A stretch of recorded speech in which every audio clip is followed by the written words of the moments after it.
Welcome to Peace of Mind Radio. What's going on, fellas? How you doing? Everybody good? Everybody's good. Doing well. Okay, so see, there's a little trick on you. You hear another voice. That's because we've got Erickson in house with us today. So today we're talking what is risk, and we're going to talk more. What is really your risk profile, or what it should be? How do you determine it? That's really what we're talking about today, and so it should be a pretty cool show. We did the show. This is sort of a repeat. We did this about a year or so ago, and I had a couple of folks call in about it and say, hey, that was a pretty cool show. It was a great topic. So we thought we would discuss the topic, and because we've got a whole different crew here now, so the ideas and the concepts behind that are just going to be different. So anyway, it should be a pretty cool show. First of all, phone number for us, 502-233-9800. All of our shows are on peaceofmindradio.com. You can catch all the shows in the past.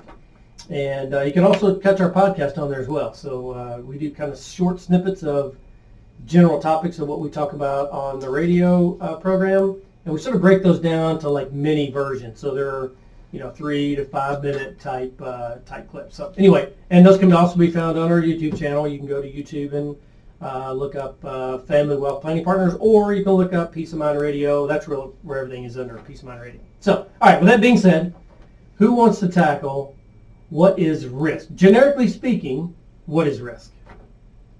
Anybody? Well, basically, investment risk, or risk is defined as the expected, is the probability or likelihood that you'll get a rate of return and how that compares with your expectations. I don't know if I said that very well. Well, yeah, but I think, Christopher, what's your definition of risk? What is risk? Well, I was going to say risk in the general would be the chance that something can go wrong. Right. I mean, if you talk about all different types of risk, it's the chance of something not going according to whatever plan you had. Right. That's what risk is. Yeah. So I Googled it because we all use different terms, right? We all use different terminologies. Hey, what's risk? Oh, this is what we think risk is. So I actually Googled it, and we all know the Google machine is 100% correct. Oh, absolutely. And there's no lies or anything on there, but this was like never makes a mistake. Yeah, no, I forgot this was like Expedia or something. So it's fairly well thought of.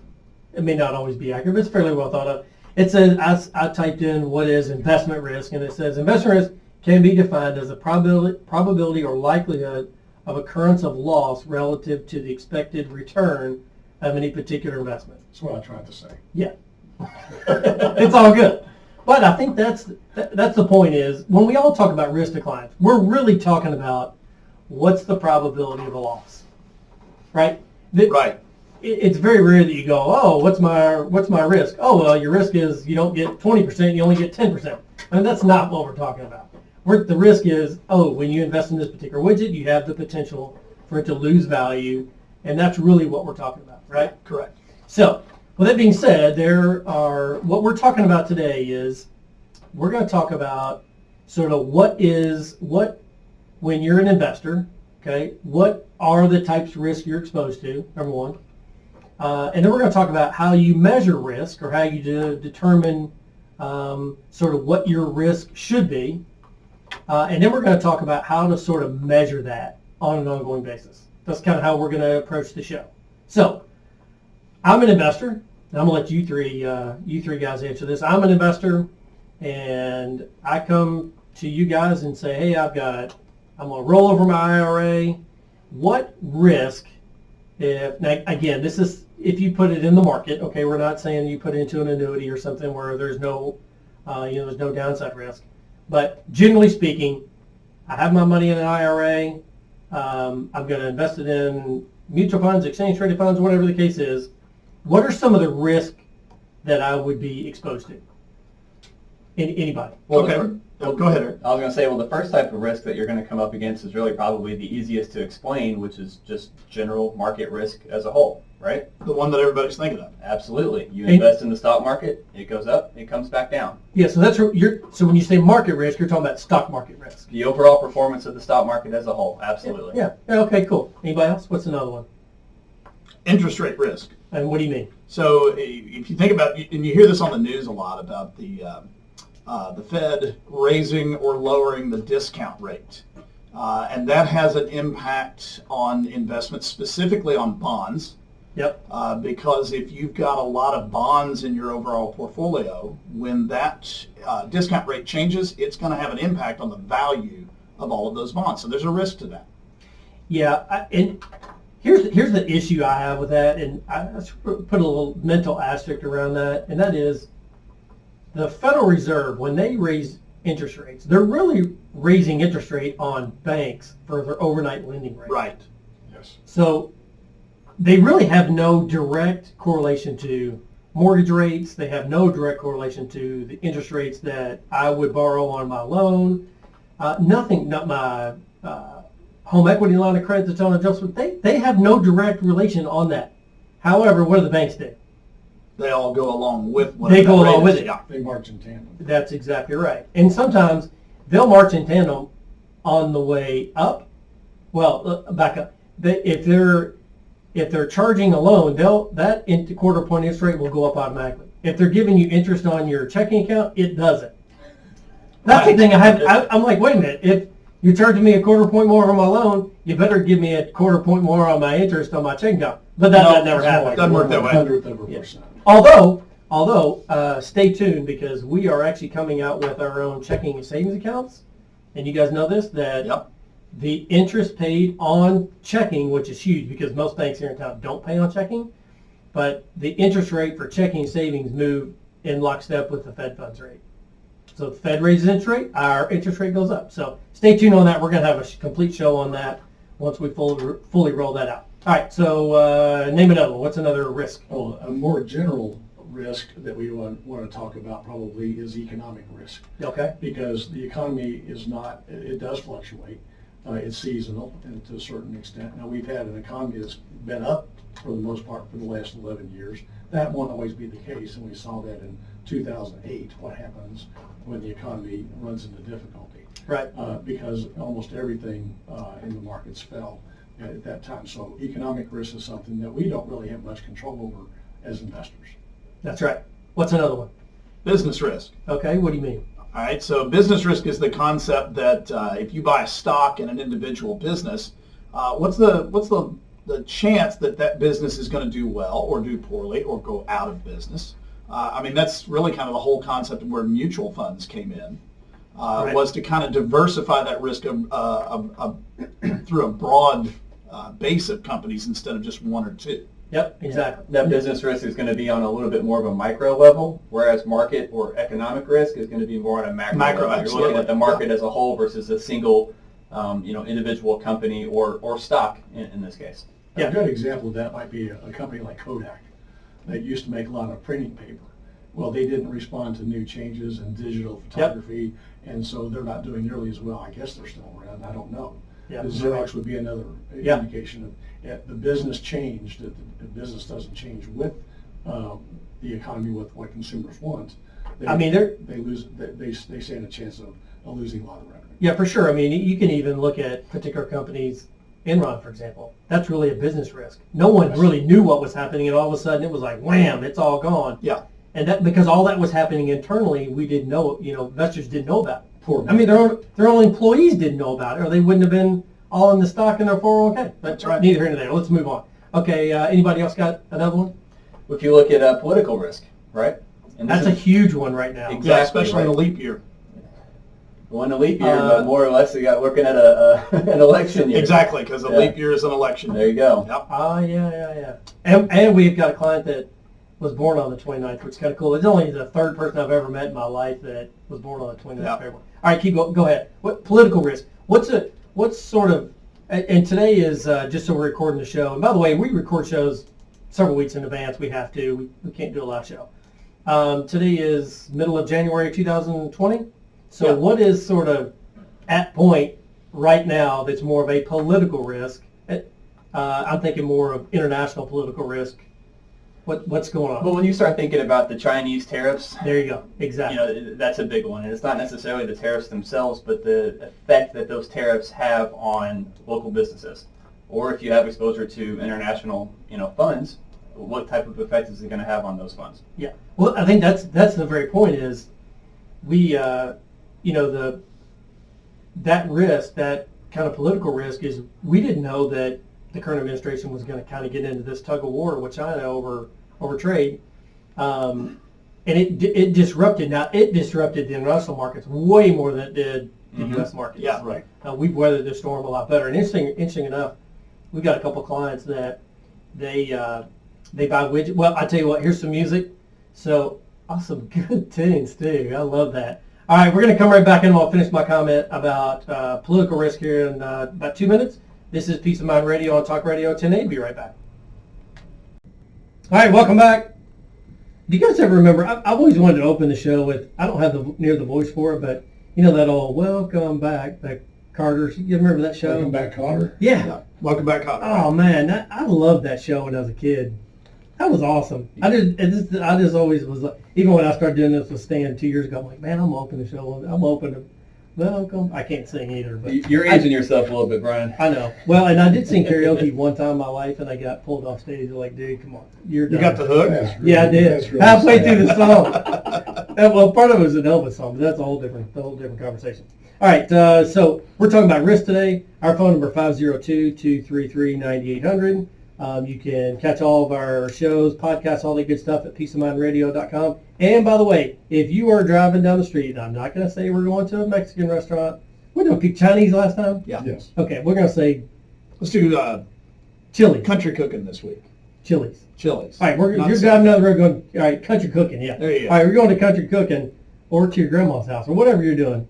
And you hear the show and you go, hey, I don't know what my risk profile is. I don't know what risk profile what profile I should be. If you go to peaceofmindradio.com, there is actually a widget there, and you can click on that and fill out a questionnaire and sort of get an idea of what your risk profile should be, right?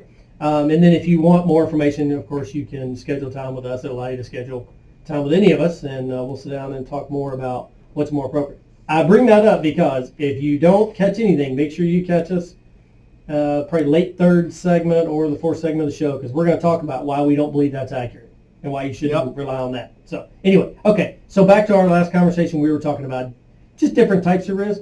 And while we're talking about this stuff, we are not saying that every time you put money in your 401k, you need to be worried about all this stuff. That's not the point.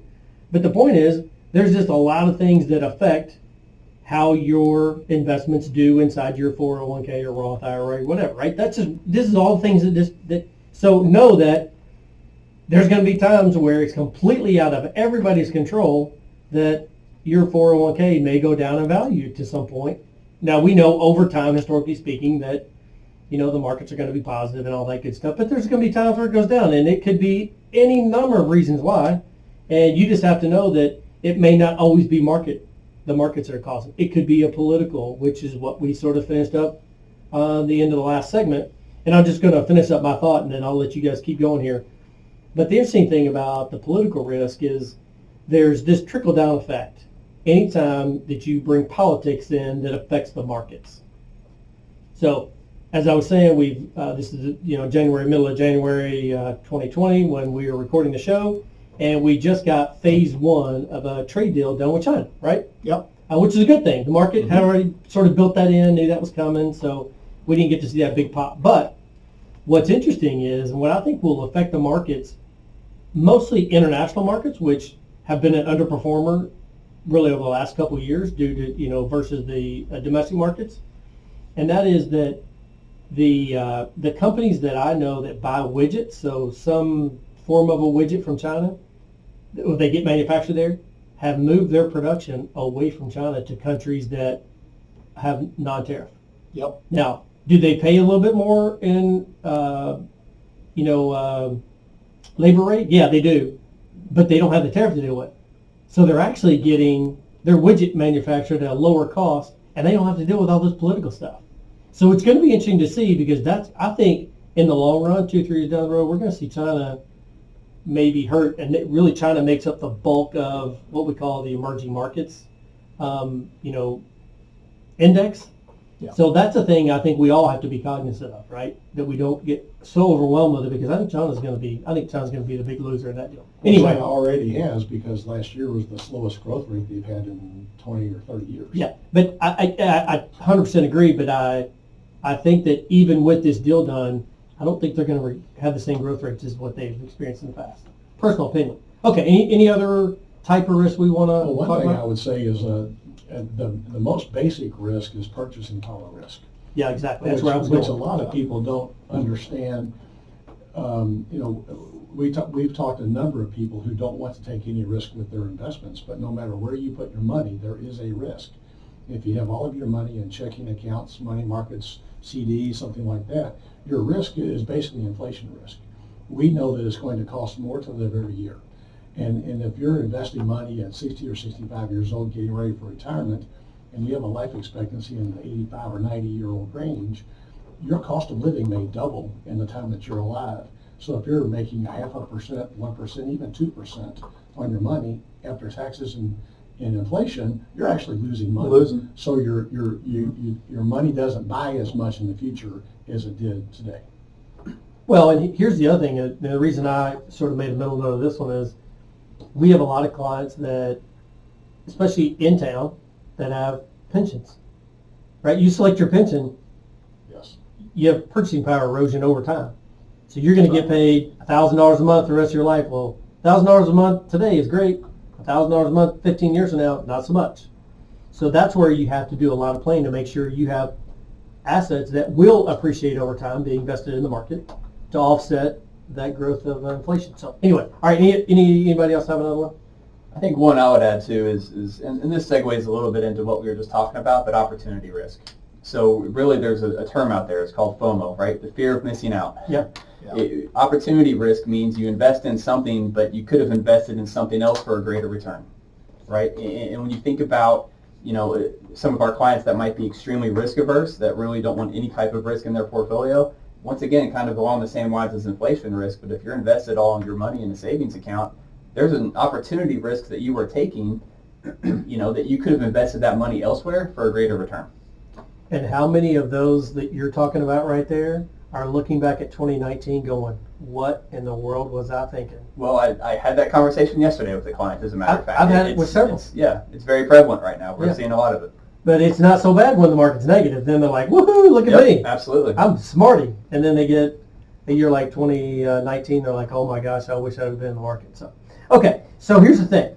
Again, I want to stress that this is a list that, and there's more, we just sort of, kind of ramble through a few. But the point being, you can't look at all this and think, oh, well, there's so much risk. I don't want to put my money in the market. I'm going to put it all in annuities or put it in the bank and CDs, whatever. You can't think like that, but just know the point behind going through that is there's all kinds of different risks that are going to affect how the markets react. Well, and I would add to that when you were talking about, I'm risk averse, I'm going to put my money in annuities or I'm going to put it in the bank. Every one of those has a different type of risk as well. Mm-hmm. Sure they do. So there's no place that you can put any amount of money that has zero risk. It just is a different type. So that has to be weighed out to determine whether it's the right thing for you to do or not. You're 100% right. Annuities are sold with not that expectation up front because they can use a word that nowhere else in our business can they use that word. It's guaranteed. Right. So, but they say, oh, you have no risk. But that's absolutely not the case. Not true. That's right. You just don't know they're not telling you the risk that you are subject to. So anyway, okay, let's move on. Okay, so now we're going to talk. We got a couple minutes here before break. Let's talk about how do we measure risk when it comes to an investment. How do we measure risk? Anybody want to take a stab at that? I've got the definition right there on the page. Well, I think the best known one is beta. Yeah. And beta is how much an investment moves in relation to its nearest benchmark. Does it move up and down more than or less than? For example, a stock is compared a lot of times to the S&P 500 as the benchmark. Right. Where one would be the volatility or the risk movement of the market. So if it's 0.9, that's less risk. If it's 1.1, it's taking on more risk than the market. Yeah. Yeah. Anybody else want to tackle another one? Standard deviation is the one that we hear a lot. Yes, it is. fancy phrase that we, if you took statistics in school, you're having flashback nightmares when Yep. you hear things like standard deviation. With clients, we like to use the word bounce. This is just the likelihood of how far up your investments will go versus how far down they will go in a given window of time. So Yep. obviously, the bigger the number is, the more movement you can get on that investment. And think of it like a roller coaster. Yep. If you've got a big standard deviation number, that's the big roller coaster that it provides a great thrill, but it also might make you sick. Yep. As opposed to the small standard deviation number, that's more the merry-go-round. Yeah, those swings are going to be a lot less wild. So, Yes, exactly. Absolutely. Mhm. Yeah. All right, so here's a quick story about standard deviation. So I went to school at Murray State. You guys all know that. I've said it here on the radio plenty of times. And I had a statistics professor. So statistics, not my thing, right? I get it, but just not my thing. So we were, he actually was our fraternity advisor for like a hot second.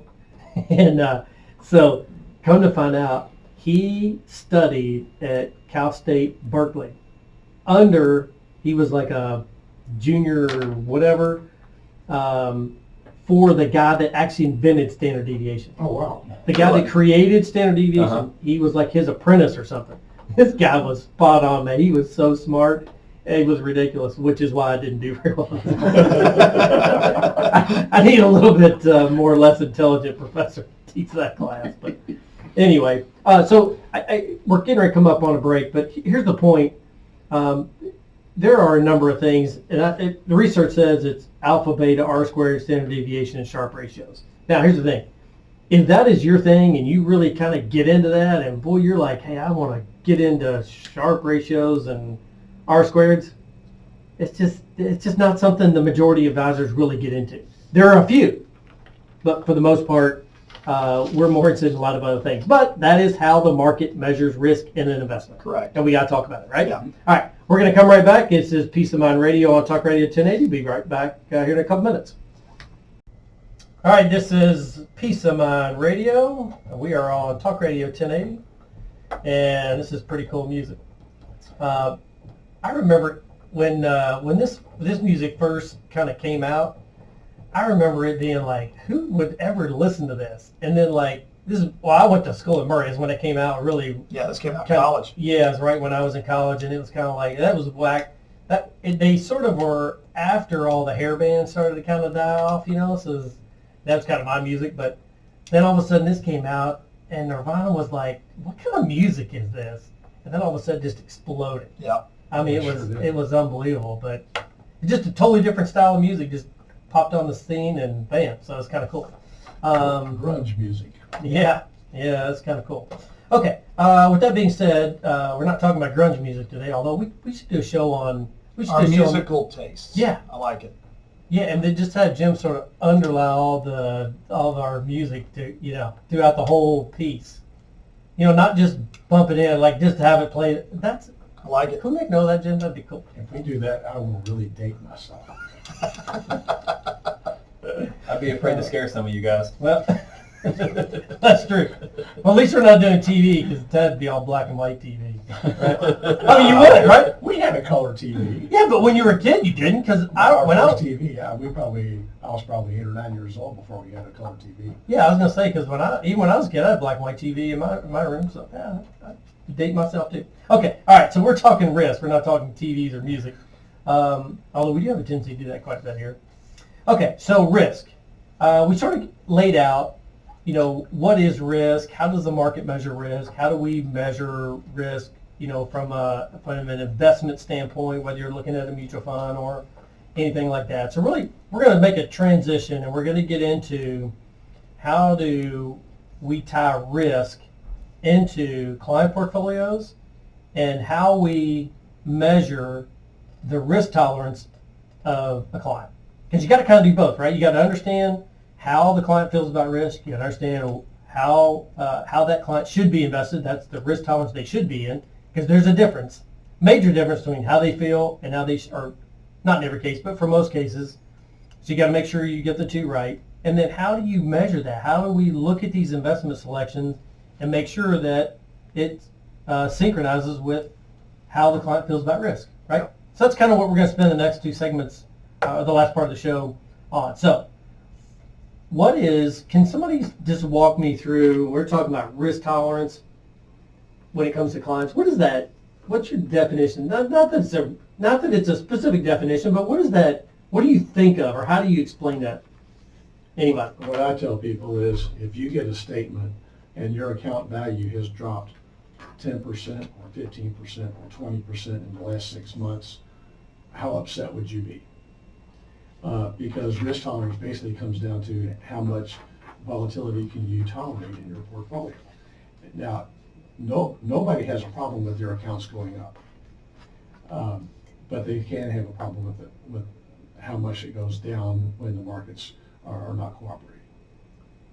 Yeah, it can be a stressor, right? It can just be, you can have undue stress into a portfolio if you don't have the right risk tolerance built into their investments. But you also want to make sure that you take into consideration how they feel about risk too, which is kind of what you're talking about. I was going to say, it's also interesting to see how people quantify risk differently when you state it as a dollar amount versus a percentage. Oh, yes. So if you come back and you say, how comfortable are you losing 5% of your portfolio, or you come back and say, how comfortable are you losing $30,000 in your portfolio, that answer could be wildly different. Oh, for sure it will be. Yeah. Oh, absolutely. So that piece brings us into sort of the first part of this. And by the way, if you are sort of wondering what we're talking about, if you want to go to peaceofmindradio.com, you can actually fill out this same questionnaire, which we're getting ready to talk about, and you'll get sort of an idea of what your risk profile should be. And it's kind of what we're talking about. Or you can call us at 502-233-9800, and we'll be happy to walk you through it as well. Okay, so what are the ways that we've been talking about one? What are some of the other ways that we can help a client determine what their risk profile is? Chris, why don't you take one? Well, I think the way that most advisors actually tackle this is through some form of standardized questionnaire. Yep. And there's a myriad of them out there. I've seen a bunch. I've used some of them. And they range from 2 or 3 simple questions all the way up to 20 or 30 question quizzes that dig down. There are the one that you're referring to on the site actually has some interactive questions, so it's based upon the answer from the previous one, right? How the next one's get. I mean, there's a lot of different things out there, and then those will spit out any number of different types of results, from you're a moderately aggressive, or you're a moderately conservative, or it might have a numerical score or a letter grade. There's a lot of different ways you do that. Yeah, and I will tell you, these questionnaires, the one I think that most people walk through is the one you get with your 401k. Wouldn't you say? I mean, a lot of people get that, and they, if you're enrolling in a new plan, or if your plan is moving from one provider to another, and they, come in to do open enrollment, or typically on an annual basis, you have somebody that's come in talking about open enrollment, and they say, oh, by the way, if you, answer this questionnaire to make sure you're invested properly. Right. Those are often very super generic. It's 7, 8 questions, and how you answer. You look at a little chart, tells you how to invest. So that is one way. The other way is exactly what you guys were talking about earlier, Eric. You and Tad, you said, hey, we really ask clients how they feel about the potential for loss or the potential for upside. So you got to gauge how they feel about it. But the third way is, so we got questionnaires, which pretty straightforward. You got sort of having that client interaction conversation. And the third way is actually to do a financial plan. And that's really what we're going to focus on, because that's what we all believe in, is that's the right way to do it. Now, there's some caveats to that, which we'll get to, but really that's the way we feel that you should determine what your risk profile should be, is doing a financial plan. Now, during that financial plan, or during the course of a conversation with a client, or just interaction with our clients, do we ask questions about risk? Absolutely, right? Most of the time they tell us, right? Last December, was it 2018? The market was down 27% in a couple of weeks. We got lots of phone calls that were, actually we really didn't, because clients are pretty used to it now, but we did get a few that were like, hey, what's going on? And that will gauge and tell you what their risk tolerance is when they call you when the markets fall off like that, right? They're not going to call you when the market's up 20%, but they'll sure call you when the market goes down 10. right? Just to say, hey, what's going on? You know, nobody ever did anything, but they still want to know, right? That gives you an indication. We can also have them fill out questionnaires, which we do from time to time, especially on that site. So again, I think putting everything together will help determine what the client's risk tolerance is. Would y'all not agree with that? Totally agree. Yes. I was going to say, if you said no, I'll be like, wait a minute, stop. But I think it's important. So let's take a quick second and let's talk about sort of the pros and cons of each of these. Let's just walk through each one of them, and I want to talk about sort of what the benefits are and think of it this way. What are the benefits to the client, and what are the benefits that we as advisors get out of each of these? Okay? So let's take the questionnaire, for example. What are some of the benefits that we get out of having a client fill out a questionnaire? It standardizes things. Yep. It's the same questions that are asked time and time again.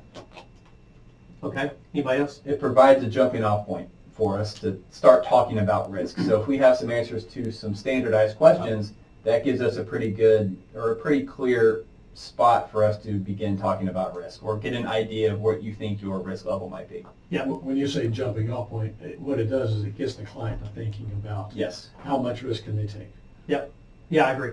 What's maybe a negative of a questionnaire? If that's the only, let's pretend for a second, that's the only thing you're doing is filling out a questionnaire. What's a negative to it? It just doesn't give you enough feedback as to the way the client is really going to react. For example, if you're using one of these little simple 6-7 questionnaire things, and that's what the advisor is basing that portfolio on, then when you do have that December 2018 scenario where the market drops big, that's the client that you don't truly understand what's going on. They haven't been educated in the way that the finances will work. And those are the people who are going to panic because it didn't give you an opportunity. It didn't give you a base to help educate them as to the way this works. I don't think the questionnaire really gets to their emotions, perhaps. No. I've got a client, new client last year that we walked through some of those things, and she was just kind of being not really clear. And I finally just said, what is your biggest fear? And she says, my greatest fear is that we're going to lose all of our money. Well, that kind of told me what her risk level is. Yeah, sure. Sure. Yeah, but I think the one sort of negative I see on the questionnaire is if you answered that questionnaire, let's say it was the best questionnaire, you went to our site and you sort of filled out that questionnaire, and it's real in-depth, one of the more in-depth than we have, and it says that your risk tolerance is super conservative, but yet you haven't saved enough or you're not saving enough money to get you to a point where you can retire when you want, live the lifestyle you want during retirement.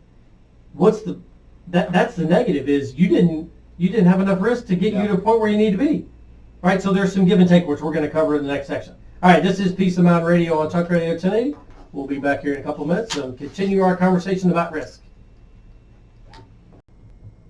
I'm going to let you guys just enjoy this opening for a quick second. Oh, that's right.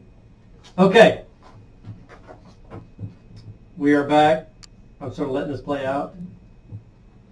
We're not going to hear him sing, I don't think. It's just mute. Oh, yeah, okay. Anyway, all right, so this is Peace of Mind Radio, and we're talking risk today. Risk being, we sort of covered the basics in the beginning. What is risk? We talked about risk profile, and now we're talking about, well, we're still kind of talking about risk profile. At the end of the last segment, we were talking about sort of the pros and cons, and we're going to kind of quickly wrap that up, and then we're going to move on to the most important piece, which is how we think you should determine what your risk profile should be. All right, so we talked about questionnaire kind of pros and cons. Let's talk about the pros and cons of just asking clients what their emotion is about risk. Pro? Anybody? Well, the pro is you get to really dig down into their emotions. If somebody is like Tad was talking a minute ago, client says that we're really worried about losing all of our money. Yet in order to achieve their goals, you're going to have to be more aggressive than that conservative portfolio that suggests. You know that you're going to have to do an educational piece with the client, and that's going to be an ongoing thing. Or you're going to have to take a serious look at the kind of goals that they got to make them a little bit more achievable. It does help you dig down further into what's going on in the client's psyche. Yeah, for sure. Oh, absolutely. I think it's really important in the conversation to find out what their experience has been, because I've had some clients who've had really bad experiences where they lost more than they should have because they were in inappropriate investments. They had advisors who sold them something and the client didn't know what they were buying, and so they experienced a much greater loss than they probably should have because the investments weren't really tailored to what they needed to have. Yeah, So for sure. You only find out those things through conversation. Yeah, I agree. So what's a negative of just relying on having a conversation with a client? Well, I'd say most clients just don't know how to quantify or explain how much risk they're comfortable taking in their portfolio. They don't probably truly understand all the different types of risks for all the different types of investment products and Right. solutions out there. So it's certainly, once again, great to get their ideas and get their thoughts on how much risk they think they're comfortable taking, but truly a lot of them just don't really understand. Yeah, yeah, you nailed it. I mean, that's exactly it. And I think sometimes clients even have a hard time just articulating, because they don't understand our business, right? They don't understand that we throw out so many crazy lingos, and we abbreviate things we shouldn't be. I mean, I know, Chris and I were teaching a class, and the first thing I said to him is, hey, if I start talking too much jargon, stand back in the class and wave at me, and was like, no, dude, you're going down, you're way over their head. And I think sometimes even when we try to explain it, it can sometimes be over clients' head. So it would be hard to articulate how you feel about something when you don't really understand to begin with. This is like exactly what you're saying. Yeah. Okay, so the third is, what is a pro, and we're only talking pros and cons. We're going to talk about why we think doing a financial plan is appropriate, but what is a pro about using a financial plan to determine your client's risk? Well, I like the scientific part of that. Okay. We were talking a minute ago, the getting to know people, that's more of the artistry of what we do. If you have a plan, you know what the client is trying to accomplish, the time frames for that, you've got that all laid out. It's very easy to calculate the amount of risk that is necessary to achieve those goals. And in doing that, it makes the emotional component that the client is going to have to deal with in their decision making a lot easier if that's been dealt with and they've got very quantifiable things to work with. Yeah, we agree. Anybody else? Well, I think the benefit of doing the financial plan is we can do a long-range projection. So even though it takes into account the downside, it also shows that over a period of time how a well-crafted portfolio should grow in value. But we need to take a look at a long period of time as opposed to a 3 or a 6 or even a 12-month time frame. So we give them a different perspective as to how to look at things. Yeah, so we're going to get more into this in a couple of minutes, but I 100% agree with that. I think a lot of times when clients look at a particular investment strategy, or they're looking at a short term, right? They don't look at their statement and go, well, how did I do over the last 6 months, or what did I do last month? That emotion can sort of drive how they feel about being in the market, which can also cause all kinds of other issues. But I think when you put it in a financial plan, just what you were talking about, and you say, yes, here's the impact to you today, right? Here's the potential that the particular investment may go down in value or up in value. But look over 20, 30 years, look at the impact to your financial plan if you look that far in advance.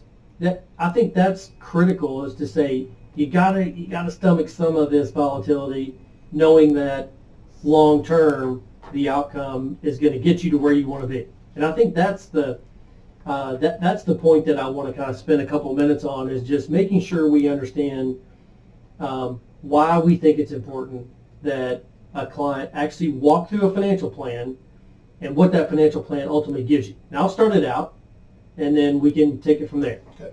So when we talk to clients about doing financial planning, and they most time think, well, it's just making sure that I'm putting enough money in my Roth IRA every year, or I'm putting enough money in my 401k so that, X amount of years down the road, I know I'm going to be able to support my lifestyle in retirement till the day I die. That's the basis of it. That's true.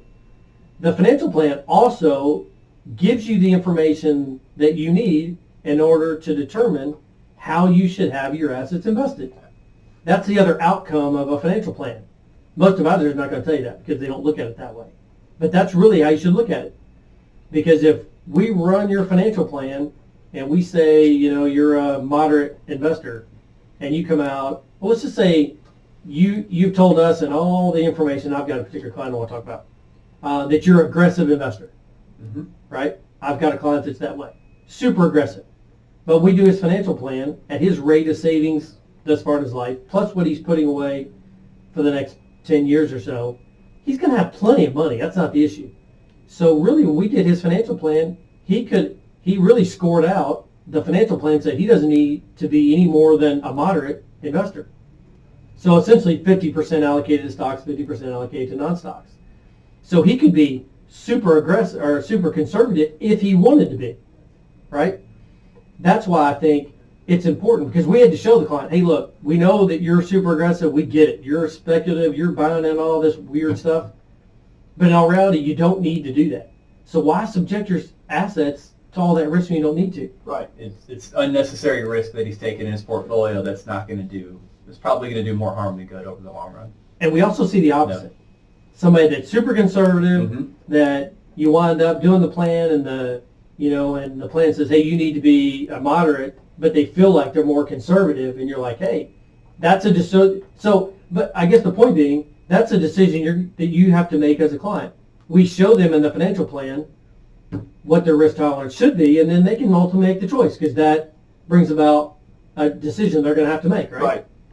Well, I think another thing that we need to talk about is we don't just look at risk when we do the financial plan. When we do a plan, we want to see them get above 90% on the Monte Carlo projections. Yep. But it may be the case that there are other options that we can look at. Maybe as they work full-time a little bit longer, maybe they work part-time a little bit. Changing the Social Security, when they take the Social Security. There are other variables that we can adjust. We're not just going to come to somebody and say, hey, you need to take more risk in your portfolio. There are other variables that we can adjust in tandem with making some slight adjustments to the risk profile. No, you're 100% right. But I think it's important at the same time to make sure that you show a client what their risk tolerance needs to be according to their financial plan.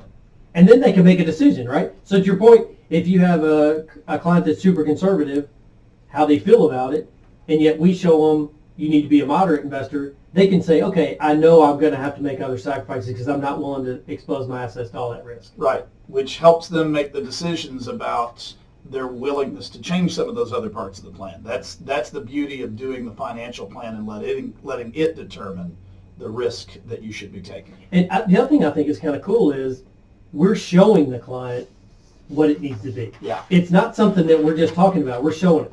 So I guess here's the point. We're coming up on the end of the show, and I think it's been a pretty cool show. I appreciate you guys being here. Rick, I appreciate you joining. Here's the thing.